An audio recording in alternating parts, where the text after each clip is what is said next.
शोला पल में शबनम, सियासत में ऐसा ना मिसाले सनम। नमस्कार, आप देख रहे हैं यूपी तक और आपके साथ मैं हूं सुषमा। अब आप सोच रहे होंगे कि ये कौन सा मिसाले सनम है। दरअसल ये सनम है बीजेपी का, जो पल में खफा नजर आता है, पल में बहुत सारा प्यार उड़ेलता नजर आता है। एक बार फिर से ये सनम खफा है। दरअसल हम बात कर रहे हैं संजय निषाद की। संजय निषाद के तेवर कभी गर्म होते हैं, कभी नर्म होते हैं और फिर गर्म होते हैं। इस बार फिर से संजय निषाद थोड़ा सा गर्म नजर आ रहे हैं और दो मसलों को लेकर बोले हैं। एक जो मसला सबसे ज्यादा यूपी में इन दिनों चर्चा में है, उस पर एक फ्रेंडली एडवाइस दी है, तो दूसरे मसले पर तल्खी दिखा दी है। वो बताएंगे आपको, लेकिन उसके पहले एक अहम जानकारी ये कि कुछ ही वक्त जब बाकी है विधानसभा चुनाव में, तो हमने महा कवरेज शुरू कर दी है यूपी किसका, जिसमें हम आपको ग्राउंड रियलिटी दिखा रहे हैं, तमाम सियासी खबरों से रूबरू करवा रहे हैं, तफसील से रिपोर्ट भी दिखा रहे हैं और डीप एनालिसिस भी कर रहे हैं। बिहाइंड द कर्टन क्या कुछ चल रहा है, क्योंकि जुबान पर कुछ होता है और हकीकत में कुछ और होता है। तो वो चीज़ें समझाने की कोशिश कर रहे हैं और इस सवाल का जवाब ढूंढने की कोशिश कर रहे हैं कि आखिर यूपी किसका। चलिए अब फिर से उस सनम की तरफ आते हैं, संजय निषाद की तरफ आते हैं, जो एक बार फिर से बड़े गर्म तेवर में दिखाई दे रहा है। दरअसल हुआ यूं कि सोनभद्र में संजय निषाद पहुंचे थे, तो क्या कहा वो बताएंगे, लेकिन जरा एक और तस्वीर पहले देखिए। थोड़ा सस्पेंस जरूरी है, क्योंकि सियासत भी बहुत सस्पेंस वाली होती है। पहले ये तस्वीरें देखिए कि कैसे यहाँ पर संजय निषाद ने या पॉलिटिकल क्लास लगा दी और मास्टरगिरी दिखा दी।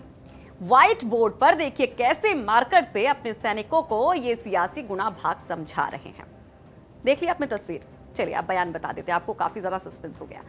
दरअसल ये जो जनसंख्या नियंत्रण नीति है, जिस पर खूब चर्चा यूपी में हो रही है, उस पर संजय निषाद बोले हैं और एक एडवाइस दी है योगी सरकार को और ये कहा है कि भाई देख लीजिए, पड़ताल कर लीजिए, हमसे रायशुमारी कर लीजिए, कहीं इंदिरा गांधी जैसा हाल ना हो जाए। सुनिए।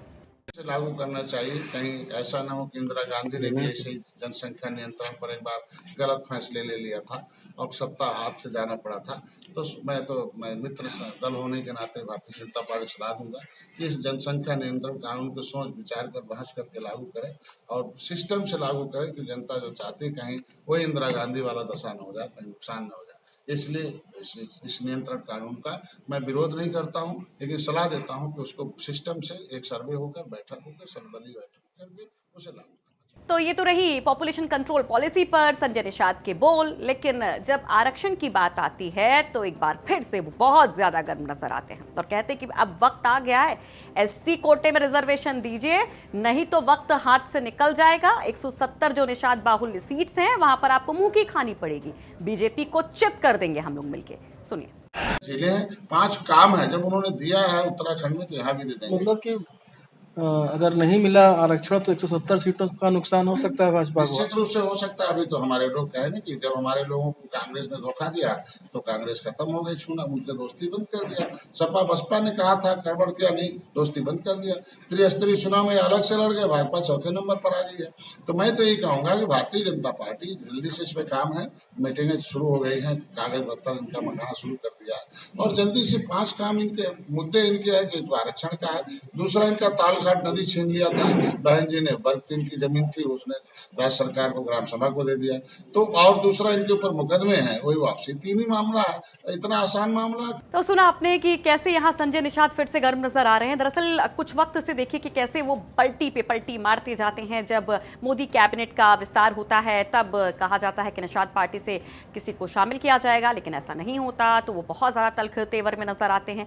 फिर एकाएक उनके तेवर बदल जाते हैं। उसके पहले अगर हम जाते हैं, जब दिल्ली में योगी जी पहुंचे थे, तब भी उस तरह की तल्खी नरमी बार बार एक मिला जुला उनका देखने को मिल रहा था। अभी कुछ वक्त तक तो वो बहुत नरम नरम नजर आ रहे थे और ये कहा जा रहा था कि शायद कोई कमिटमेंट हो चुका है कि जब योगी कैबिनेट का एक्सपेंशन होगा, विस्तार होगा, तो उनको वहां जगह दी जाएगी, एमएलसी बनाया जाएगा और बहुत सारी डील्स हो चुकी हैं और इसलिए शायद संजय काफी सॉफ्ट हो गए हैं।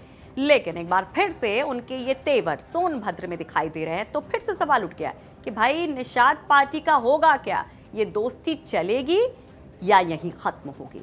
फिलहाल ये जो आपका ये रिपोर्ट है, ये यहाँ पर खत्म हो रही है, लेकिन वादे के साथ कि आपको हर पॉलिटिकल रिपोर्ट हम दिखाते रहेंगे, उसके मायने को समझाते रहेंगे। देखते रहिए यूपी तक।